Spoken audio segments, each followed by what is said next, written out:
चलो अच्छा, हम लोग गौर करते हैं। तो हम लोग का आज टॉपिक क्या देखा जाए भूगोल में, तो वो है तारों की उत्पत्ति। ठीक है नहीं, आज हम लोग देखेंगे, कल तो उसे पढ़ा दिया था तारे कहाँ बनते हैं ना, निहारिका में तारे बनते हैं। तारे के बारे में हम लोग को और आज पढ़ेंगे, है ना। तारों के बारे में पढ़ेंगे, तारा का मतलब कैसे तारा समाप्त होता है उसके बारे में देखेंगे, है ना। कैसे ब्लैक होल बनता है उसके बारे में जानेंगे, हाँ। तारा विस्फोट कैसा होता है उसके बारे में जानेंगे, है ना। न्यूट्रॉन तारा कैसे बनता है उसके बारे में जानेंगे। तो उसके बारे में हम लोग आज तारों के बारे में जानेंगे, ठीक है नहीं।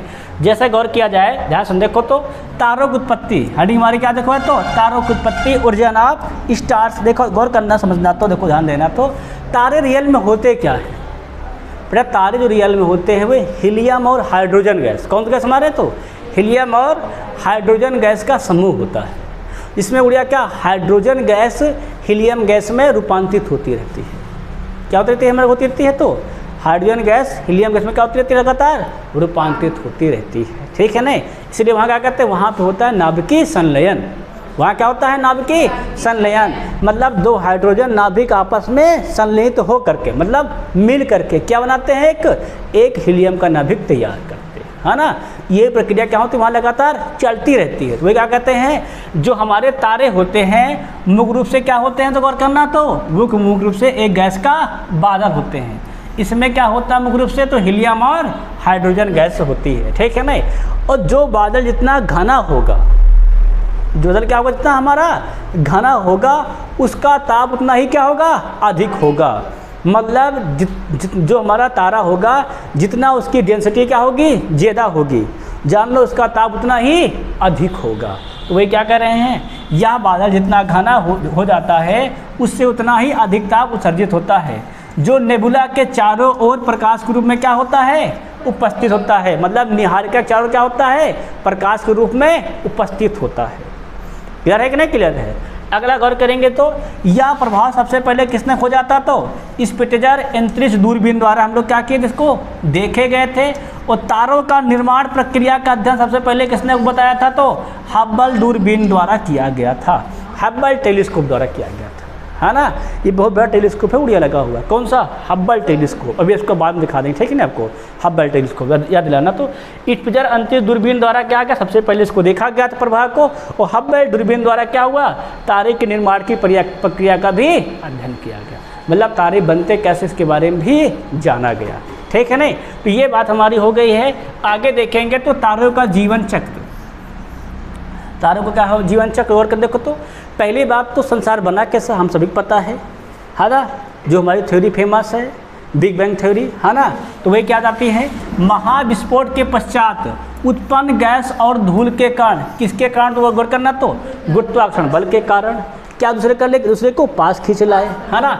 और उससे क्या गुच्छे के रूप में जब वो एकत्रित हो गए तो उनके जो केंद्र का ताप था वो क्या होने लगा, बहुत ही अधिक बढ़ने लगा। भाई सब आके मिलेंगे फट फट फट, तो क्या होगा, जहाँ टकराएंगे वहाँ का ताप तो बढ़ेगा ना। तो उनके केंद्र का ताप क्या होने लगा, वहाँ का बढ़ने लगा। जब केंद्र का ताप बढ़ने लगा तो वहाँ पे क्या हुई, हाइड्रोजन गैस हीलियम में रूपांतरित होने लगी। अर्थात वहाँ पे किसकी क्रिया प्रारंभ हो गई, तो नाभिकीय संलयन की क्रिया प्रारंभ हो गई। देखो जब संसार में बिग बैंग थ्योरी के अनुसार जब संसार का महाविस्फोट हुआ, एक लघु कण, है ना, जिसका आयतन बहुत कम था और जिसका घनत्व और ताप क्या था, बहुत ज़्यादा था, मतलब अनंत के बराबर था। जब इसमें विस्फोट हुआ सब क्या चाहता हुआ, बिखर गया। पर उसमें क्या था, गुरुत्वाकर्षण बल। तो गुरुत्वाकर्षण बल के बाद जो आपस में आकर मिले, जो आपस में क्या आपस में आकर टकरा के मिले, तो वहाँ पे क्या हुआ, उनके केंद्र का ताप बहुत अधिक बढ़ गया। जहाँ जहाँ पर मिले उड़िया वहाँ की बात, ठीक है नहीं। जब वहाँ का ताप बढ़ गया तो वहाँ के जो हाइड्रोजन गैस थी वो किस में चेंज होने लगी, वो बदलने लगी हीलियम में। तो वहाँ क्या प्रारंभ हो गया, नाभिकीय संलयन। तो वहाँ से क्या हुआ, हमारे तारे का निर्माण हो गया। बस हमारे क्या बन गया, तारे का निर्माण हो गया। बात समझ, जिसके फलस्वरूप क्या हुआ, गैस और धूल से निर्मित गुच्छे प्रकाश उत्पन्न हुआ। इसी प्रकार हम क्या हुआ, हमारा बन गया, तो घर करना, तो इस प्रकार हमारा पिंड एक तारे के रूप में बनकर तैयार हो गया। मतलब सब आपस में आकर टकराए, मिले, और वहाँ क्या प्रारंभ हो गया, लगातार नाभिकीय संलयन की प्रक्रिया। तो जो पिंड बना वही क्या करे, हमारा तारा कहलाया।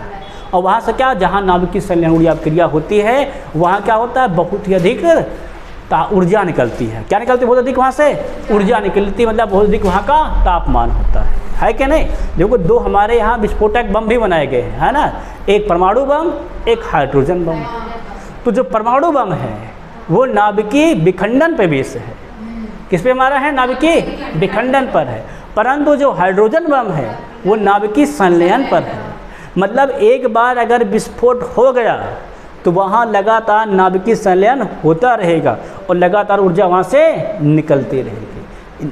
खतरनाक कौन है? परमाणु बम के हाइड्रोजन बम। तो सबसे खतरनाक बेटा हाइड्रोजन बम है, क्योंकि वो क्या बन जाएगा? आधा सूरज। वो क्या बन जाएगा? आधा सूरज बन जाएगा। और सूर्य में कितनी ऊर्जा होती है?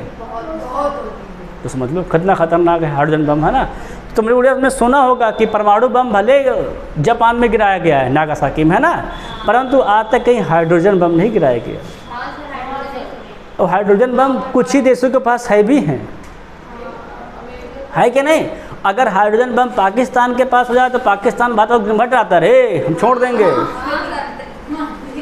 जिस पर हम कोई दोबारा बनबो नहीं करेगा, सब दिन भर जलते ही रहेंगे, जलते ही रहेंगे। वो तो उनके पास परमाणु बम, वो भी फुस्ती परमाणु बम सब, है ना, वो नाम के परमाणु बम जान लो हैं सब, ठीक है नहीं। वो मतलब उनमें देखो जो उनके परमाणु बम है उनमें ये नहीं कह सकते कि उसमें कुछ क्षमता कैपेसिटी भी होगी, क्योंकि वो लोग कपट के लोग हैं ना, तो जैसा वो रहते हैं वैसा उनका परमाणु बम होंगे। क्लियर नहीं? क्लियर है गुड़िया। वहाँ पर बात अलग है। अब देखते हैं हम लोग नेक्स्ट अगला। देखो हमारा बेटा क्या है, वो है लाल दानो। लाल दानो कब बनता है? सुनना, लाल दानो तारा तब तारा ही बनता है। लाल दानो इंडिया जो लाल दानो कहते हैं, इसको तारे को कहते हैं हम लोग, है ना। तारा ही लाल दानो बनता है। तारा मतलब सूरज हमारा। हर तारा क्या है? सूर्य है, ठीक है नहीं। तो सूर्य मतलब सूर्य कैसे बन रहा? तारा देखी बात है, ठीक है नहीं सोचो बाद में सर सूर्य कैसे बना, तो तारा सूरज ही है, ठीक है नहीं। तो लाल दानो बनता कब? देखो जब किसी भी तारे के नाभिक के पास, कहाँ बेटा? नाभिक के पास, जहाँ मतलब जो एकदम केंद्र होता है, जहाँ केंद्र के पास उनके जितने भी हाइड्रोजन गैस है वो क्या बन जाए? हीलियम बन जाए। वो क्या बन जाए? पूरा पूरा हीलियम में रूपांतरित हो जाए। तो जो उसका ताप निकलता है उससे केवल बाहरी सतह से निकलता रहता है। तो उसी से क्या क्रिएट हो जाता हमारा हो जाता है? उससे हो क्या जाता है? तो यह परत क्या क्रिया रहती लगातार जारी रहती है। तो इसमें होता क्या है? धीरे धीरे नए नए पदार्थ बनने लगते हैं। तो हमें होता नए नए पदार्थ। से पहले हाइड्रोजन क्या बना? हीलियम बना। हीलियम से क्या बन जाएगा? कार्बन बन जाएगा। कार्बन से क्या बन जाएगा? आयरन बनने लगेगा। तो ये प्रक्रिया लगातार होती है, तो लगातार जारी रहती है। और जब क्या होता है एकदम से क्या होता है? बहुत खतरनाक दिखने लगता है। उसका रंग कैसा होता है? लाल की तरह हो जाता है। उड़िया जब लोहा नहीं बनता, तुम लोहा देखे कि नहीं देखे? तो लोहा कैसा रंग का दिखता है गर्म होने पर? लाल लाल लाल क्या दिखता है। तो यहाँ उड़िया पहले क्या बनेगा? हाइड्रोजन से हीलियम, हीलियम से क्या बनने लगेगा? कार्बन, और कार्बन से क्या बनने लगेगा? जब लोहा बनने लगता है इसमें, लोहा मतलब आयरन, ठीक है नहीं। जब लोहा बनने लगता है तो क्या किस रंग का दिखने लगता है? वो लाल रंग का दिखने लगता है। इसलिए इसको हम लोग क्या कहते हैं? लाल दानो कहते हैं। देखो भाई क्या कह रहा है, जब तारे के केंद्र की हाइड्रोजन हीलियम में परिवर्तित हो जाती है तो उसके केंद्र में नाभिकीय संलयन की प्रक्रिया क्या हो जाती है? रुक जाती है। परंतु किनारों पर क्या होती? लगातार जारी रहती है। परंतु क्या होता है? बाह्य परतों क्या होते? लगातार जारी रहते हैं। जिससे होता क्या? हीलियम धीरे धीरे कार्बन में बदलने लगती है। हीलियम बदलती है, हमारी बदलने लगती है, तो कार्बन में बदलने लगती है ना। और जब यही कार्बन क्या बनने लगता है? आयरन में परिवर्तित होने लगता है, तब तारा फूल जाता है और क्या होता है? इसका आकार बड़ा धारण कर लेता है और लाल रंग में क्या होता है? परिवर्तित हो जाता है। तारे किसी अवस्था को हम लोग क्या कहते हैं? लाल दानो कहते हैं। मतलब जब नाभिक में नाभिकीय संलयन की क्रिया रुकने लगे, कहाँ पर? नाभिक में क्या होने लगे? नाभिक में मतलब केंद्र में, ठीक नहीं, क्या तारे के केंद्र में क्या होने लगे? उसके नाभिकीय संलयन की क्रिया रुकने लगे और किनारे पर क्रिया होती रहे, तो वही हीलियम कहाँ मिल जाता है? कार्बन में। और कार्बन कहाँ मिल जाता है? फिर आयरन में। और जब आयरन क्या होता है तो उसका आकार बढ़ने लगता है, ठीक है नहीं। और जब आकार तुमने कभी गौर नहीं किया, हम बता दें बुढ़िया, जब लोहा गर्म नहीं होता है ना तो ज़्यादा मोटा होता है, जब गर्म हो जाता है। हाँ। तो उड़िया जब यहाँ लोहा बनने लगेगा, यहाँ तो बहुत अधिक मात्रा में है और टेम्परेचर भी बहुत अधिक है, तो और फूल जाता है ना। और जब फूल जाता तो क्या उसका आकार होता है? वो तो बड़ा होने लगता है, ठीक है नहीं। और पूरा कैसे रंग का दिखने लगता है? लाल रंग का। तो यही तारा क्या कहने लगता है? हमारा लाल दानो कहने लगता है। बात सही समझ में आ गई कि नहीं आ गई? लाल दानो तारा क्या होता समझ में आ गया कि नहीं आ गया है? अब फिर आगे बढ़ते हैं हम लोग।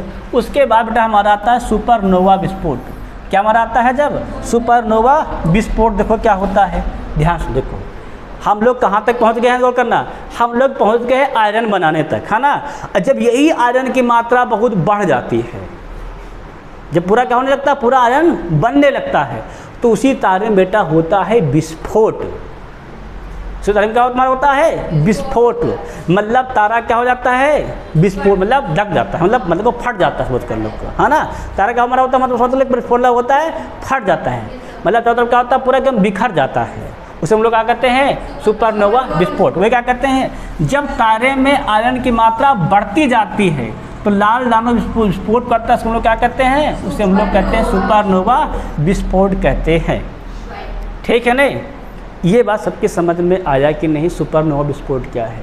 लाल दानों तारा जब पूर्तियाँ बन जाता है तो तारे में क्या हो जाता है? विस्फोट आता है, उसे हम लोग क्या कहते हैं? सुपरनोवा विस्फोट। तभी होता जब उसमें आयरन की मात्रा बहुत ज़्यादा होने लग जाए। ठीक है नहीं? ऐसे आमतौर पे नहीं होता है कि इसे हमारा सूरज है उसमें थोड़ा होगा अभी तो वो काफ़ी यंग अवस्था में सोचना हमारा, तो अभी जब और बढ़ेगा, जब उसमें भी क्या होगा, उसके केंद्र में लोहा ज़्यादा बनने लगेगा, तब वो भी क्या होगा, तो भी विस्फोटित होगा। हाँ होगा। तो कब होगा इसकी गारंटी मैं नहीं दे सकता हूँ, ना कोई साइंटिस्ट दे सकता है कि नहीं बढ़िया? क्योंकि ये प्रोसेस भी बहुत लंबा है। प्रोसेस क्या बढ़िया, बहुत ही लंबा है ना। हाँ उड़िया, ये पृथ्वी खत्म हो जाएगी फिर, है ना। क्योंकि उड़िया जब भी कोई तारा विस्फोटित होता है ना, वहाँ से बहुत ज़्यादा ऊर्जा निकलती है। क्या निकलती है वहाँ से? बहुत ही ज़्यादा ऊर्जा निकलती है, और इतनी ज़्यादा अधिक ऊर्जा निकलती है कि पृथ्वी तो जल के ख़त्म हो जाएंगे सब ऐसे। बस में उड़िया क्या ना। तो उसके बाद हमारा आता है श्वेत वामन। क्या हमारा आता है? White dwarf. ठीक है ना। देखो विस्फोट के बाद, ध्यान सुन लो इसको, तो विस्फोट के बाद जिस तारे के हिस्से का द्रव्यमान कितना होता है? 1.4 ms, मतलब सूरज के इतने द्रव्यमान से कम होता है, उसे श्वेत वामन कहते हैं। बस हमें कहना है कितना हो जाता है, सन का हो जाता है 1.4 ms, लोग कहते हैं श्वेत वामन कहते हैं। और जब श्वेत वामन अपना प्रकाश खो देता है, किसे काला वामन कहते हैं। मतलब ठंडा हो जाए उड़िया, भाई विस्फोटित हो गया है, तो विस्फोट का जिस भाग का हिस्सा कितना द्रव्यमान हो, 1.4 ms हमारे साथ सन के हो। ठीक है ना। उसे हम लोग क्या कहते हैं? श्वेत वामन कहेंगे। और वही जब अपना प्रकाश खो दे, ठंडा हो जाए, मतलब समझो गर्म तो हो जाता है ना, जाए क्या होने लगे, वो ठंडा होने लगे, हम लोग क्या कहते हैं? तब उसको हम लोग काला वामन कौन कहते हैं। ठीक है नहीं। और काला ये कैसा रहता है? तो ये अदृश्य अवस्था में रहता है उड़िया, क्योंकि अंतरिक्ष में सब काला है, अंतरिक्ष में कुछ भी गोरा नहीं है। ठीक है ना, सब काला है। अंतरिक्ष बढ़ जाओगे सब काला है। अभी तो यहाँ आसमान दिखता नीला नीला, जब सौरमंडल का हम लोग कहते हैं ऊपर जाएंगे, अंतरिक्ष पहुँच जाएंगे, वहाँ सब दिखता है गुड़िया काला काला, है ना। वहाँ लाइट जलाओ, सामने कुछ दिखाई दे, नहीं कुछ भी नहीं, कुछ होगा तो दिखाई देगा ना सामने, है कि नहीं। इसीलिए उड़िया स्पेस में यात्रा करना थोड़ा सा कठिन है। दिन में उड़िया यात्रा करना आसान है, जब सन की लाइट ना हो तो बहुत कठिन रहता है। ठीक है ना उड़िया। हाँ, अगर कुछ सामने तो दिखाई देगा, नहीं तो क्या दिखता है? एकदम काले रंग के होते हैं। कौन हमारे? काले दानव। आगे देखो तो इसमें इंपॉर्टेंट पॉइंट देखो, ध्यान सुनो, इंपॉर्टेंट देखो पॉइंट क्या है। तारों का रंग उनके तापमान पर निर्भर करता है, सभी को पता है ना। यदि तारे का तापमान 3000 केल्विन है तो रंग क्या होगा उसका? लाल होगा। यदि कोई तारा नीला दिखाई दे रहा है, इसका मतलब वो तारा बहुत अधिक गर्म है। तुम लोग गौर किए होगे, जब आग की लौ नीली दिखती है, जब क्या दिखती है? आग की लौ नीली दिखती है, मतलब तब आग बहुत खतरनाक जल रही है। ठीक है ना, हाई टेम्परेचर पे जल रही है मतलब। और जब वही लाल दिखती है, जान लो कुछ कम टेम्परेचर पे जल रही है। तो जब सूरज लाल दिखता है, जान लो क्या? हाँ उड़िया, जब सूरज लाल दिखाई दे मतलब वो कि आम है। ठीक है नहीं। और जब वही क्या दिखने लगे? नीला दिखने लगे, मतलब बहुत अधिक सूरज क्या हमारा है? गर्म तारा है। बात में उड़िया आई कि नहीं आई? क्लियर हुआ कि नहीं क्लियर हुआ? अब हम लोग आगे बढ़ेंगे, थोड़ा ध्यान समझेंगे। आगे तो उड़िया एक हमारा तारा है, ध्यान समझो। देखो उड़िया, एक तारा उड़िया हमारा है न्यूट्रॉन, तो इसको हम लोग कहते हैं पल्सर तारा। कौन तारा हमारा उड़िया है? देखो तो न्यूट्रॉन, तो इसको हम लोग क्या कहते हैं? पल्सर तारा कहते हैं। देखो ध्यान सुनना, देखो ये पल्सर तारा क्या होता है, आप ध्यान सुनना। जैसे नाभिक में हमारे क्या हुआ, तो उसमें तारे में विस्फोट हो गया है, है ना, जिसका द्रव्यमान कितना होगा हमारा 1.4 mS से अधिक होगा। तो वो गुड़िया क्या करता है, अगर 1.4 से अधिक है तो वो अधिक तेज़ी से घूमता है। वो क्या करता है, अधिक तेज़ी से घूमता है। और जितनी अधिक तेज़ी से घूमता है गुड़िया की, उसके नाभिक में जो प्रोटॉन नहीं होते हैं और जो इलेक्ट्रॉन होते हैं वो बाहर निकल जाते हैं। क्या होते हैं, इसके परमाणु के इलेक्ट्रॉन प्रोटॉन क्या होते हैं, उसमें से प्रोटॉन बाहर निकल जाते हैं। तो गुड़िया उसके नाभिक में बचता है क्या, केवल न्यूट्रॉन। क्या नहीं बचता, बचता है उसमें क्या बचता है, न्यूट्रॉन बचता है। तो न्यूट्रॉन के अधिकता के कारण इसको हम लोग क्या कहते हैं, न्यूट्रॉन तारा कहते हैं। इसको लोग क्या कहते हैं तब, न्यूट्रॉन तारा। न्यूट्रॉन तारा होता क्या है, जब हमारा लाल दांव तारा क्या होता है, विस्फोटित हो जाए, सुपरनोवा की घटना घट जाए। तो जब सुपरनोवा घटना घट जाएगी तो जो ऐसे पिंड होंगे जिनका मास क्या होगा 1.4 mS के ज़्यादा होगा, तो उनकी गति क्या हो जाती है, बहुत तेज तीव्र हो जाती है। गति तीव्र होने के कारण क्या होता है कि उनके जो नाभिक के प्रोटॉन रहते हैं, इलेक्ट्रॉन क्या होता है, निकल जाते हैं, बाहर जाते हैं, ठीक है नहीं। तो प्रोटॉन निकल जाता है रियल में नाभिक में, ठीक है नहीं। बचता है क्या, नाभिक में न्यूट्रॉन की अधिकता हो जाती है। इसके कारण तो क्या कहते हैं हम लोग, न्यूट्रॉन तारा या पल्सर तारा कहते हैं। तो वह लोग क्या कर रहा है, यदि तारे का द्रव्यमान 1.4 mS से क्या हो जाए, अधिक हो तो या अत्याधिक तेजी गति से घूमता है, जिस कारण क्या होता है, प्रोटॉन और इलेक्ट्रॉन इसके केंद्र से बाहर निकल जाते हैं और इस तारे में क्या होती है, न्यूट्रॉन की अधिकता हो जाती है। इसीलिए इसको हम लोग क्या कहते हैं, न्यूट्रॉन तारा या पल्सर तारा कहते हैं, ठीक है नहीं। ध्यान रखो, जब न्यूट्रॉन तारा की अवस्था में पहुंच जाता है तारा, तो उससे प्रकाश बहुत ज़्यादा तेज़ी से निकलने लगता है। प्रकाश क्या हमारा होता है, बहुत ही अधिक तेज़ी से निकलने लगता है, ठीक है नहीं। और जब प्रकाश बहुत अधिक तेज़ी से निकलने लगता है तो वो सिकुड़ने लगता है। कौन, हमारा तारा। तारे का भागी तो है, देखो तारा हमारा विस्फोटित हुआ, सुपरनोवा की घटना घटी, तो जिनका पॉइंट क्या होगा 1.4 में से अधिक होगा पिंड, वो क्या होने लगेंगे, वो बन जाएंगे न्यूट्रॉन तारा बन जाएंगे। और जो न्यूट्रॉन तारा बन जाएगा तो उसमें होगा क्या, उसमें से प्रकाश बहुत तेज़ी से निकलने लगेगा। और जब प्रकाश अधिक तेज़ी से निकलने लगता है तो वो तारा होने लगता है सुकुंचित। मतलब होने लगता है सुकुंचित, मतलब बहुत छोटा होने लगता है। क्या लगता है, बहुत ही छोटा होने लगता है। इतना छोटा होने लगता है गुड़िया कि वो क्या हो जाता है, एकदम सिकुड़ जाता है। सिकुड़ने के बाद होता है क्या है, उसका घनत्व बहुत अधिक हो जाता है। गुड़िया क्या होता है, उसका घनत्व बहुत ही अधिक हो जाता है और उसकी गुरुत्वाकर्षण शक्ति बहुत ही अधिक हो जाती है। इसी अवस्था को हम लोग क्या कहते हैं, ब्लैक होल कहते हैं। सुनो क्या कहते हैं, ब्लैक होल। तो क्या कहते हैं, पल्सर की स्थिति के बाद न्यूट्रॉन तारा अपने प्रकाश खोने लगता है और सिकुड़ कर क्या होता है, अत्यधिक घनत्व वाला प्रकाशहीन पिंड बन जाता है। इसी पिंड को हम लोग क्या कहते हैं, ब्लैक होल कहते हैं। मतलब जब पल्सर घटना घट जाती है नहीं, प्रकाश बहुत तेजी से निकलने लगता है, तो जो वो पिंड है वो क्या होता है, बहुत ही सिकुड़ जाता है और क्या होता है, घनत्व उसका बहुत ही अधिक हो जाता है। उसमें से प्रकाश क्या होता है, गायब हो जाता है ना। तो वही क्या बन जाता है, हमारा ब्लैक होल कहलाता है। ब्लैक होल की बात समझ में आई कि नहीं आई, ठीक है नहीं। एक पॉइंट नोट करके रखेंगे, जो हम लोग पढ़ते हैं नहीं 1.4 mS से, है ना। किसी तारे का सूर्य से कितना होता है, 1.4 बड़ा होना। ये तो बात है कि सीमा का जो निर्धारण किया था बेटा, वो किए थे चंद्रशेखर सिंह, भारतीय वैज्ञानिक। क्या नाम का नाम है, चंद्रशेखर सिंह द्वारा भारतीय वैज्ञानिक ने किया था। इसीलिए इसको हम लोग क्या कहते हैं, चंद्रशेखर सीमा भी कहते हैं, ठीक है नहीं। चंद्रशेखर सीमा क्या होती है, तो 1.4 इंटू मास ऑफ सन। क्या होती है, तो 1.4 इंटू मास ऑफ सन। इसे हम लोग क्या कहते हैं, चंद्रशेखर सीमा भी कहते हैं। इसी खोज किसने की थी, तो भारतीय वैज्ञानिक चंद्रशेखर सिंह ने की थी। ये सारी बात क्लियर हो गई कि नहीं, यहाँ से बात समझ में आई कि नहीं। अब यहाँ तक बात समझ में आएगी तो आगे बढ़ते हैं। अगली गुड़िया तुम्हारी हेडिंग है, उसका नाम है ब्लैक होल। उसका नाम गुड़िया क्या हमारी है, ब्लैक होल है। ध्यान रखना, देखो ब्लैक होल होता क्या रियल में बताया ना, ब्लैक होल बनता कैसे बता दिए हैं पहले ही, है ना।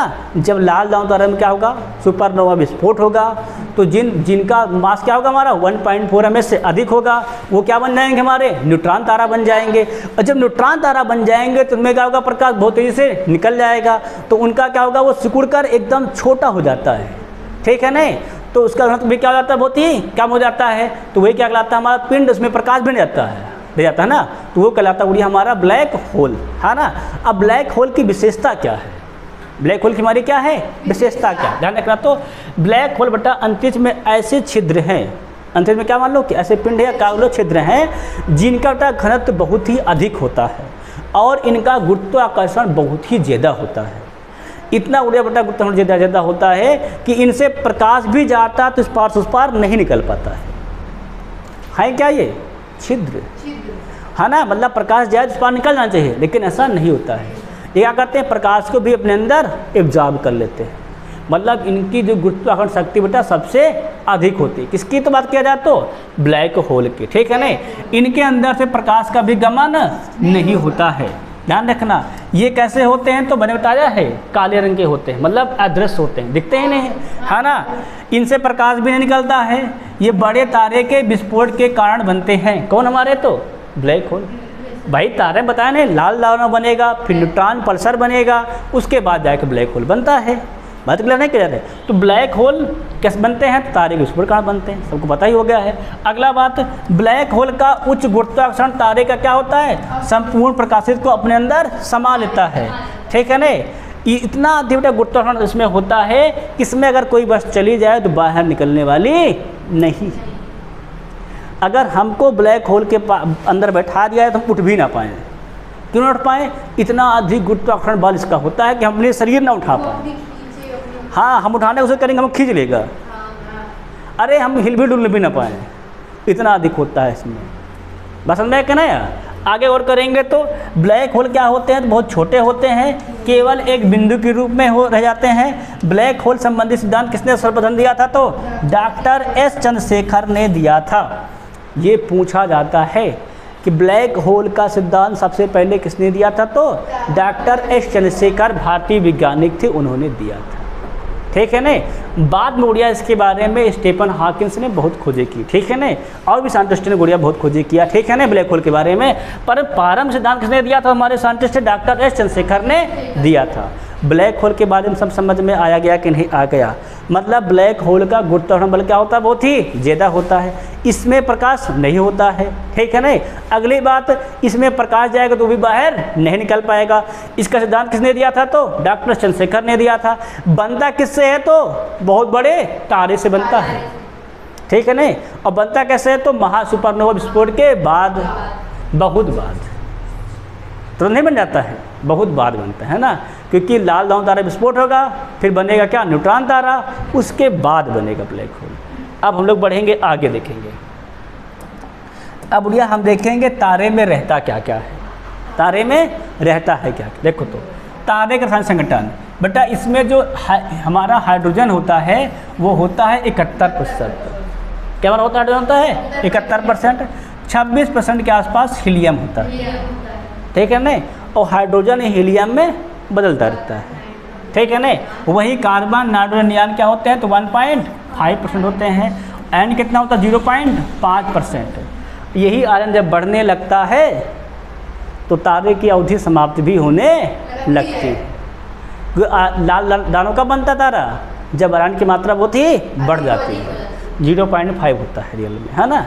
जब बढ़ने लगेगा, अधिक होने लगेगा तो फिर बनने लगेगा लाल दानों धीरे धीरे। और लाल दानों बन जाएगा तो क्या बने उसमें होगा, सुपरनोवा होगा। सुपरनोवा के बाद क्या बनेगा, वो न्यूट्रॉन तारा बनेगा। उसके बाद क्या बन जाएगा डायरेक्ट, वो ब्लैक होल बन जाएगा। सारी कॉन्सेप्ट क्लियर है कि नहीं क्लियर, है ना। आगे ध्यान रखो तो उसके बाद बेटे हमारे आते हैं नक्षत्र मंडल। क्या हमारे आते हैं नक्षत्र मंडल, मतलब तारा मंडल, मतलब तारों का समूह। क्या होता कहलाता है, तारों का समूह। हम लोग क्या कहते हैं, नक्षत्र मंडल कहते हैं, ठीक है ना। नक्षत्र मंडल बेटा होता क्या है कि तारे विभिन्न प्रकार, तुम लोग आसमान देखोगे ना होगे तो कई कई प्रकार के अलग अलग प्रकार की आकृतियाँ बनाए रहते हैं, है ना। नहीं उड़िया उनका एक डिजाइन बना होता है, सही। उनका क्या बना होता है, देखो तो कभी 3 तारे ऐसे रहेंगे, कभी 4 रहेंगे, कभी 5 रहेंगे, है ना। तो जो समूह का डिजाइन बनता नहीं है उससे हम लोग कहते हैं नक्षत्र मंडल, ठीक है ना। जैसे कि देखो हमारे यहाँ तुम लोग देखते होंगे, बताते होंगे लोग कि वो देखो सप्त ऋषि हैं। क्या बताते हैं, वो सप्त ऋषि हैं, है ना। तो जो सप्त ऋषि बताते बेटा वो उनका क्या है, नक्षत्र मंडल है। उनका क्या है, वो नक्षत्र मंडल है क्या नहीं। अब देखो ध्यान रखो तो नक्षत्र मंडल होता है क्या, समझ में आया कि नहीं। देखो क्या कहते हैं तो तारे के विभिन्न समूह द्वारा बनाए गए विविध और निश्चित आकृतियाँ क्या कहलाती है, हमारे कहलाती तो नक्षत्र मंडल कहलाती हैं। आर्सा मेजर या बिग डीपर इस प्रकार का क्या है, नक्षत्र मंडल है। हमारे यहाँ देखो एक है सप्तऋषि मंडल, जो यहाँ भारत में बेटा बहुत फेमस सप्तऋषि, है ना। सप्तऋषि दिखाई देते हैं हमारे यहाँ, है कि शाम को पढ़े दिखते हैं, तारे दिखाई देते हैं ना, तो उनका आकार बना होता है कि नहीं। सप्तऋषि बेटा तारे मंडल हमारे यहाँ भी बने हुए हैं, ठीक, सीने भी बने हुए हैं, किसी कभी और दिखाया भी तो है गिन है ना उतर के, यहाँ में सप्तऋषि मेरे सीने में बने हुए हैं, है ना, यहाँ से लेकर पूरे यहाँ तक बना हुआ है। मतलब वो 7 तिल उड़िया हमारे शरीर में ना, 7 तिल मेरे सीने पे ऐसे ऐसे बने हुए, जैसे सब्जी मंडल में बना होता है, देखो ऐसे बना होता है, एक यहाँ रहेगा, एक यहाँ रहेगा, ऐसे रहेंगे 4, ठीक है ना, और फिर 2 गुड़िया ऐसे रहेंगे, फिर एक ऐसे रहता है, ऐसे तुमको दिखाई देगा आसमान। क्या कहलाएगा, कभी कहलाता है हमारा सदृशी मंडल कहलाता है ना। अब देखो सदृशी मंडल होता है क्या, तो आसमान में ग्रीष्म काल में आसानी से दिखाई देता तारा क्या है, 7 तारों का समूह हम लोग क्या कहते हैं, सदृशी मंडल कहा जाता है। यह अंश मंडल कहाँ देखो तो अर्सा मेजर का भाग है। देखो 2 बताए थे, अर्सा मेजर और बिग डीपर, तो सबसे पहले किसका भाग हमारे तो है, अर्सा मेजर का भाग है। ध्यान रखना। तो देखो आसान भाषा में कहें तो सप्तऋषि मंडल अंग्रेजी में अर्सा मेजर या बिग डीपर कहते हैं। ध्रुव तारे की और संकेत यही तारामंडल करता है। कौन करता है हमारा तो ये सप्तऋषि मंडल, है ना। ये बताता है कुछ साइड क्या हमारा है, ध्रुव तारा है।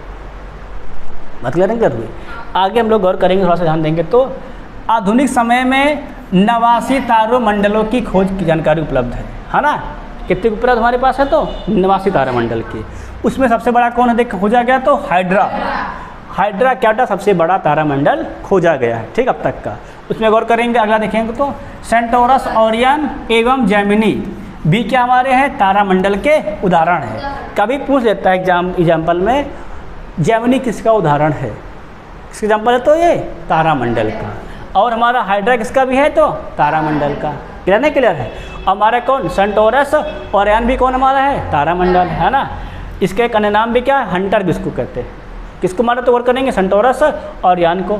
एक दुकोटा हमारा है ध्रुव तारा, है ना। ध्रुव तारा सब लोग देखते हैं।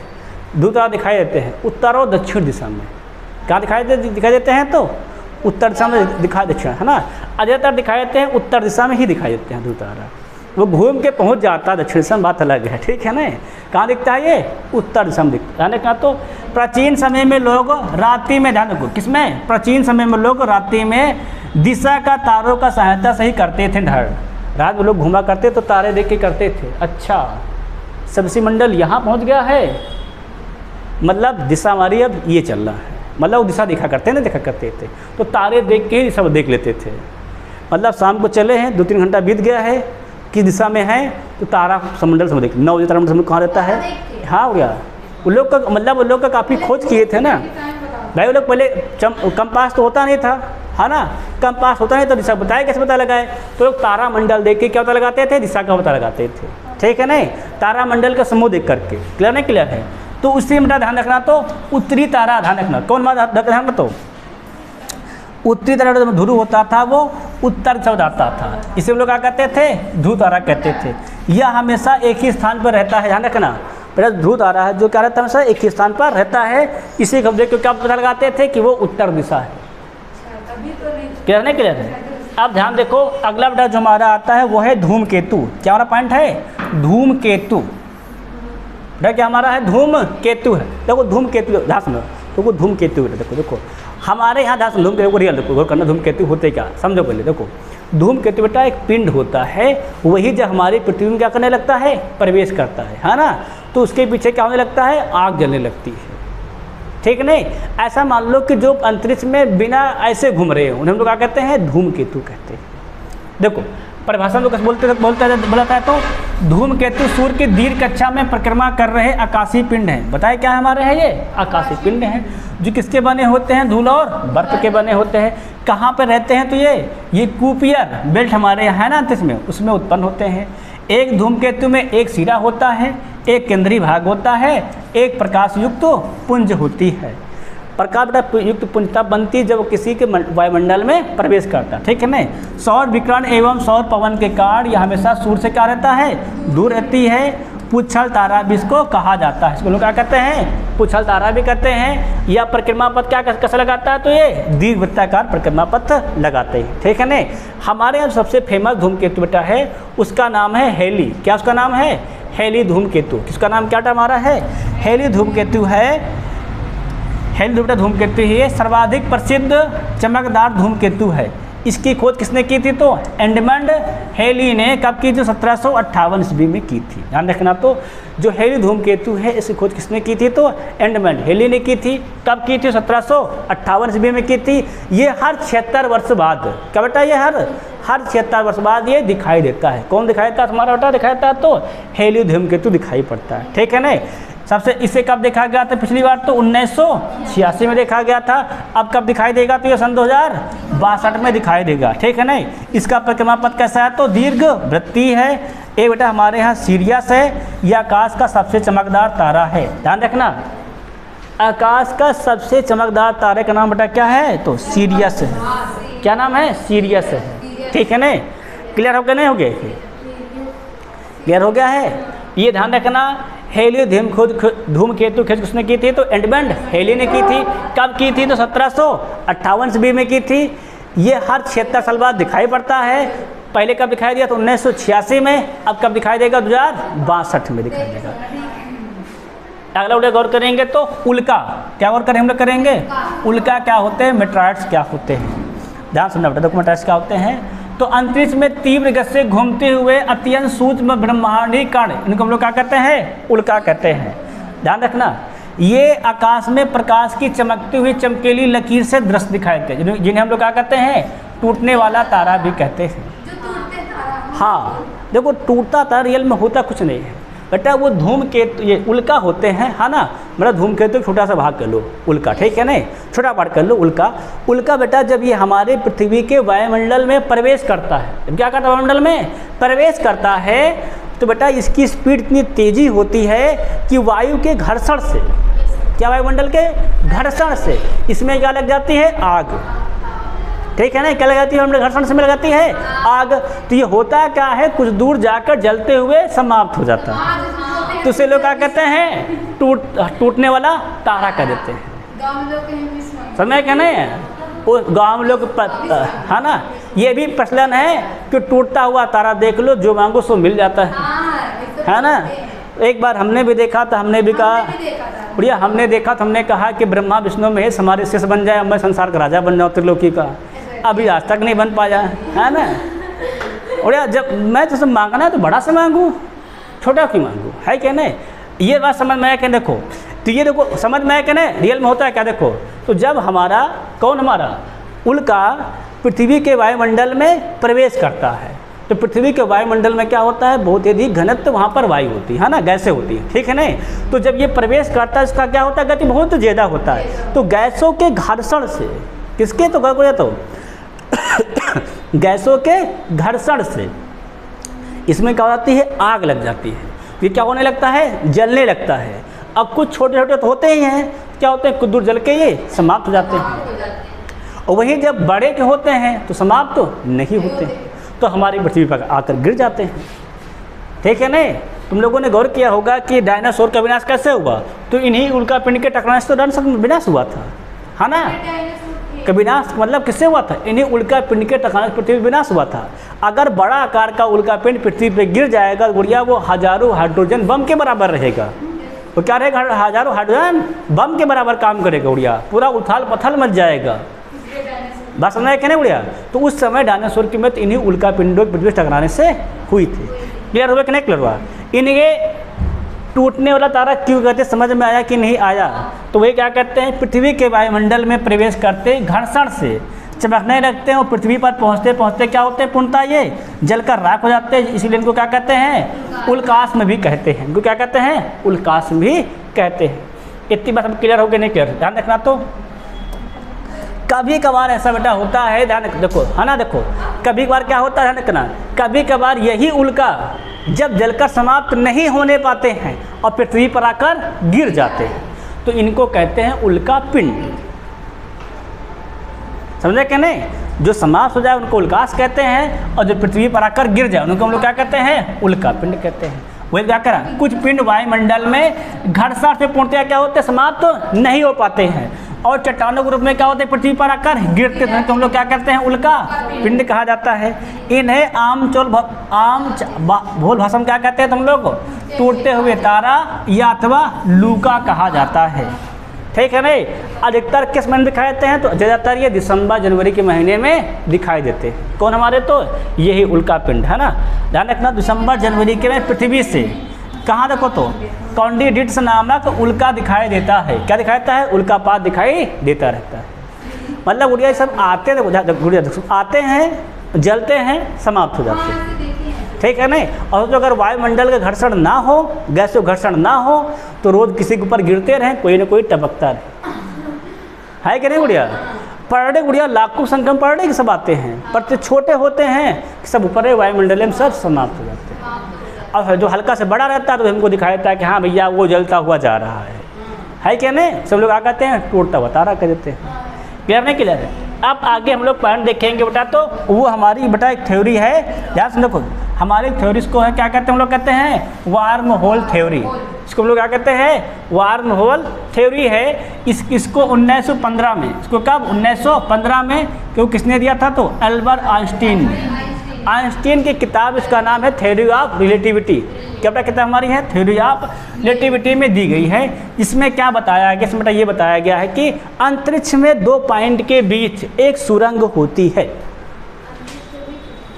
इनका मानना है कुछ ना, तुम्हें लगा अंतरिक्ष पर खाली ब्रह्मा का सुरंग होती है ना। तो इनका अपने थ्योरी है, इनका सिद्धांत है ना। इन्होंने क्या होता है कि अंतरिक्ष में 2 पॉइंट के बीच क्या होती है? सुरंग होती है, जहाँ पर स्पेस और टाइम दोनों एक साथ जोड़ देती है। हम लोग क्या कहते हैं? Wormhole. जहाँ इस टाइम क्या चलते हैं एक साथ चलते हैं, क्या कहते हैं? हम लोग कहते हैं वार्म होल कहते हैं। तो ये क्या कहते हैं कि अंतरिक्ष में 2 पॉइंट के बीच एक सुरंग होती है जो स्पेस और टाइम दोनों क्या करती है? एक साथ जोड़ती है। सब लोग क्या कहते हैं? वार्म होल कहा जाता है, ठीक है नहीं।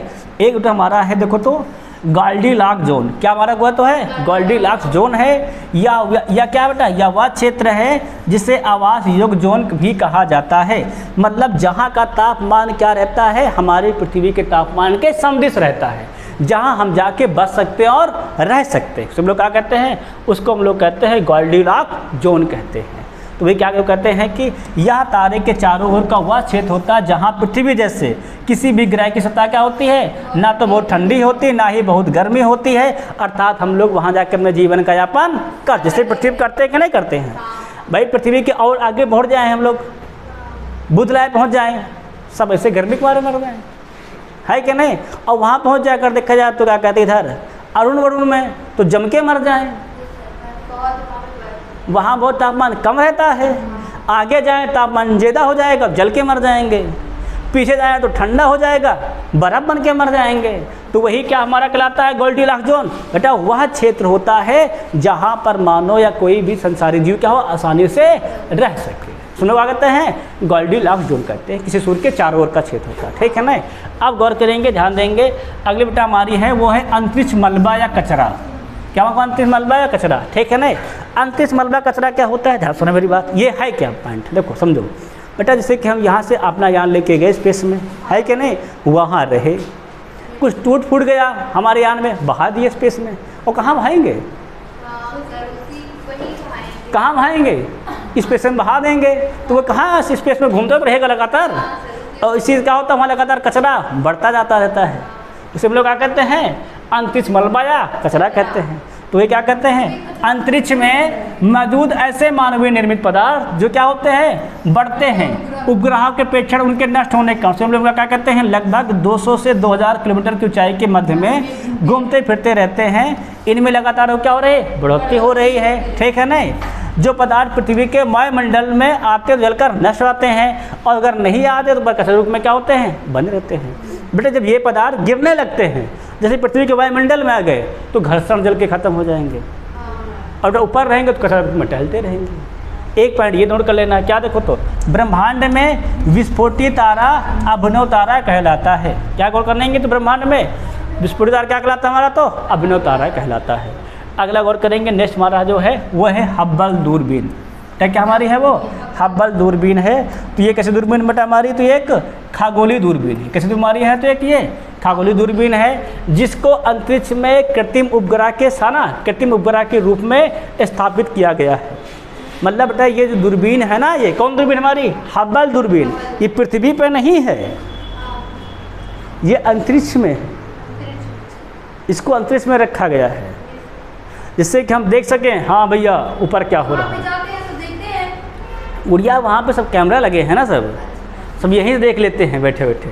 वहाँ पे कैमरे रखते हैं। हाँ मैं उसमें सब सेट रहता है ना डिजाइन है ना, तो जूम करके सब काजे शो करता है, तो उसको बढ़िया यहीं बैठे बैठे देख लेते हैं। वहाँ जाके कौन देखता है, समझे कि नहीं, सब यही देख लेते हैं ना सब। अब तो बढ़िया आधुनिक ज़माना है ना, सब बढ़िया सकल सेंसर लगा दिया जाते हैं बना बना, ठीक है नहीं, वहाँ सेट कर दिया जाता है, तो उसका पूरा उड़िया प्रसारण हमारे यहीं धरती पर होता रहता है।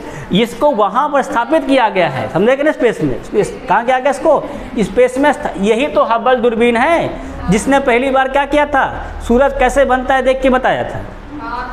बहुत से बेटा आकाशीय है ना नक्षत्रीय घटना से भी बताते हैं हबल दूरबीन, ध्यान रखना। देखो तो इसको देखो कब स्थापित किया गया था, देखो तो नासा द्वारा, ध्यान रखना। तो हबल दूरबीन किसने स्थापित किया था, तो नासा ने किया है। कब किया, तो 1990 में। इसको कब स्थापित किया गया, तो 1990 में स्थापित किया गया, ठीक है नहीं। हमारे बगल में एक आकाशगंगा अंगस का नाम क्या है, एंड्रोमेडा आकाशगंगा है, जो क्या हमारी है निकटतम स्पाइरल गैलेक्सी है, ठीक है नहीं।